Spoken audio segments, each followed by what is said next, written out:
Hello there and welcome to a pattern recognition video. It's going to be a tactical pattern, and this one we call Bobby's Blockade. Yes, Bobby. Which Bobby? This Bobby. Bobby Fischer. As you can see, Bobby playing against Baski here in Reykjavik, 1972. Very good. But we're going to learn from a game, a famous game that he played against his good friend Fischer-Benko. It's an episode, it's a different story. Another episode, the big part that Benko plays in Fischer's rise to the top. But that's not the topic of this video.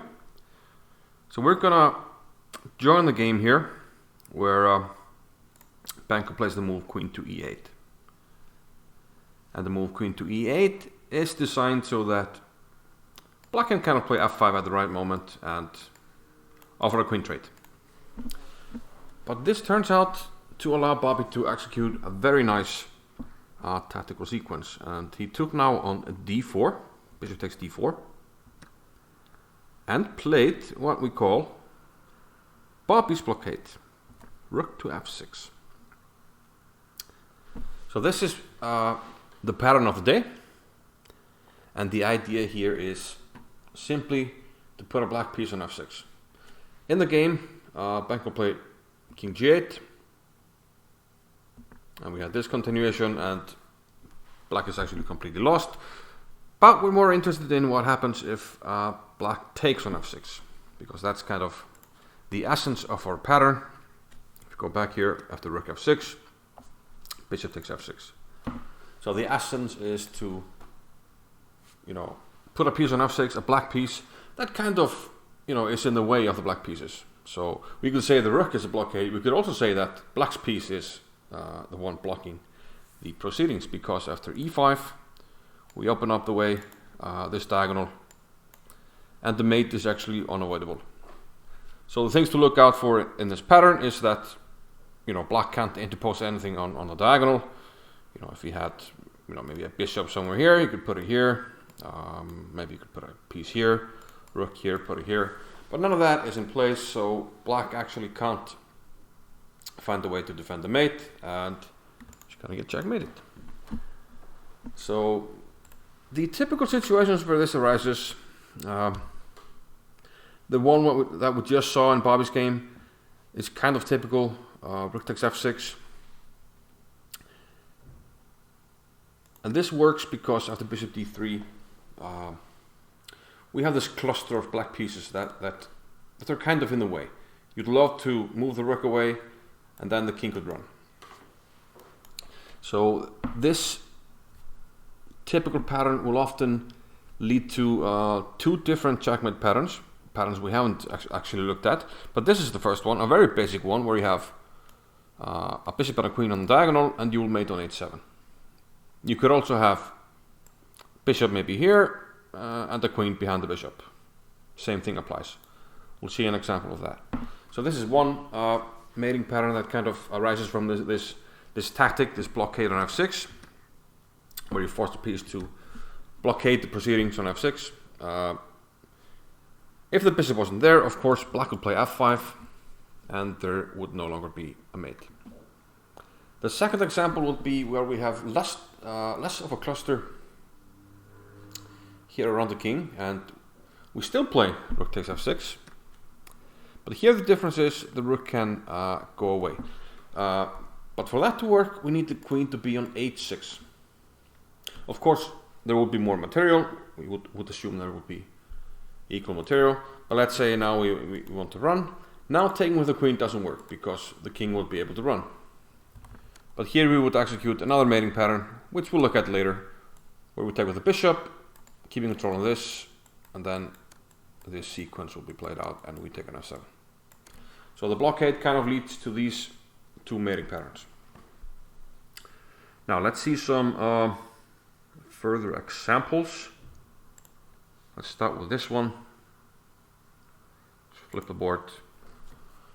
Yusuf Dorfman with white, and this might be one of his well, shortest shortest loss ever. He's playing against Oleg Romanishin, another legend. I got the pleasure to play against Romanishin at the Nighthorse Memorial in 2015. Truly a legend of the game. But here Dorfman blundered quite horribly with king to h1.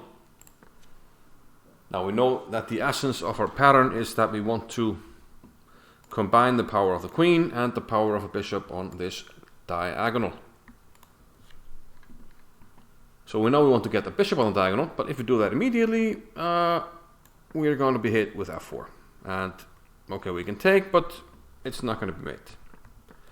But we know that, just like Bobby, we want to stop white from playing something that blocks this. So we're going to put up this blockade on f3, and we're simply going to take on f3.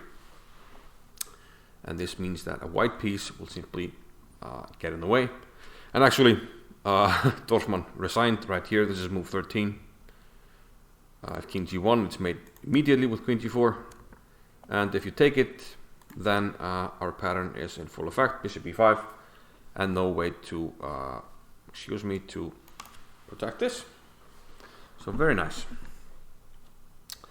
Yeah, I was going to end with this one, and let's do this one. Here we have a position where black just played rook 8 to d8. And here Ludwig Engels, which we also had in another pattern recognition video, the pattern recognition video about Alekhine's pawn, super pawn. We had this pawn on the 7th rank. We had an example by Engels, so it looks like Engels was a pretty strong player, at least when it came to tactics, and he did not fail in this one. Black was already struggling a bit, but knight takes d7 is a decisive move here. If knight takes, we simply take the bishop, so let's try to keep the material. But then knight takes f6, and you can see where this is headed.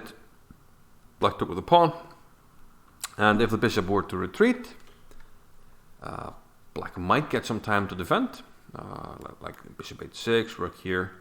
The rook might go here, we might get f5 in, but we know now that we can simply apply Bobby's blockade, and there will be no such luck or time for black. Bishop takes f6. This comes with check, and this means there's no way for this f-pawn to join the fray. So we see, different type of situations where, blocking the f-pawn is important. In Bobby's example, there was a queen here that could have offered a trade. In this example, there's a rook here that could protect h7, and of course already f5 would already blockade the stop the attack on the diagonal. But none of that is on offer, and here both queen e4 and queen h5 will end the game because of the mate on h7.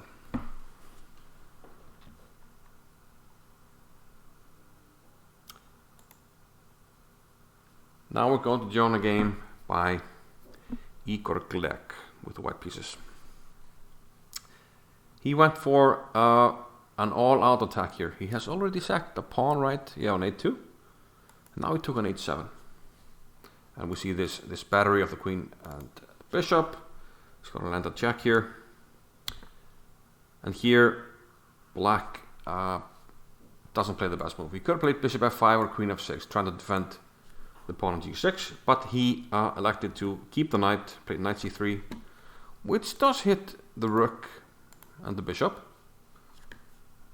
So maybe black thought, okay, I'll be fine. Okay, at least it's a draw here. If white wants a draw, he'll take a draw, and probably black was happy with that. But Glek wanted more, and he played bishop c4 here. A better move would have been bishop g5. That's a story for another day. You can check it yourself. Bishop g5. And actually the rook is going to enter the game. After bishop b7 takes rook b1. Rook b to e1. But okay, in the game he played bishop to c4, and after b5, now Glek was able to apply Bobby's blockade. He played bishop to g5. The queen moves, bishop f6, mate on h8. So bishop e7 was played.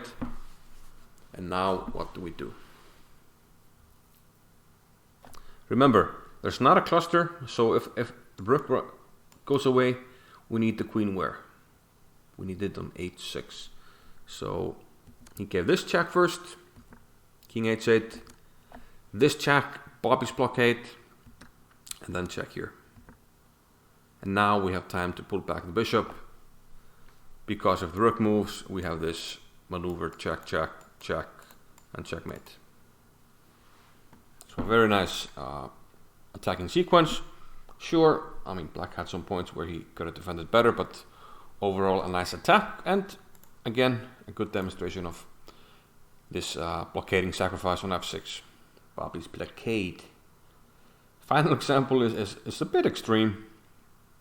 White is actually more or less completely winning because, well, black is lacking a bit in development, especially here on the queen side. His king side is too open and white has too many ways to attack here. But he went for the most brute force way. This was Vladas Mikenas, and he played f4, giving up the e3 pawn with jack and the rook on c1. But we see now what he wants to do. He simply wants to get rid of this knight on f6. And if he can do that, he's going to land this and this. It's going to be mate. So after bishop to d5, actually bishop takes g5, he of course took an f6. Bobby's blockade, and by now we know that if black takes, we simply have to land here. And note now that we have the same cluster, so the rook can't move.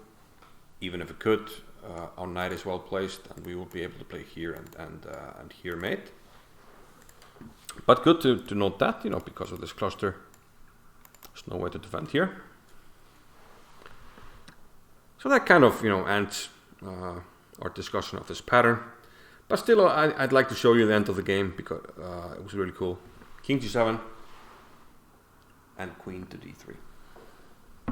Now h5 was played. If he takes the rook, we're going to play knight g4.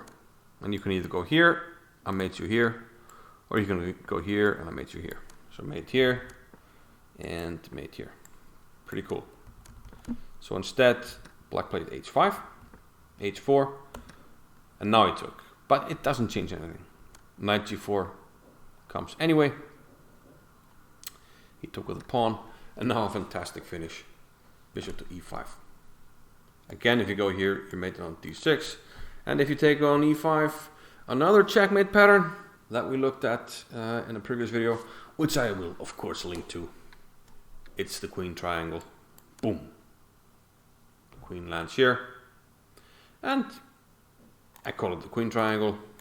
You know, you form this triangle around the king, and you take all the squares. But of course, you know, that's also taking this one. Do check out that video. I think that's a very useful pattern to know about. But anyway, this was the tactical pattern, Bobby's blockade. Strong tactical pattern that very often sets up a bunch of checkmate patterns. So good to have in your arsenal, and hope you enjoyed the video. See you later, guys. Bye bye.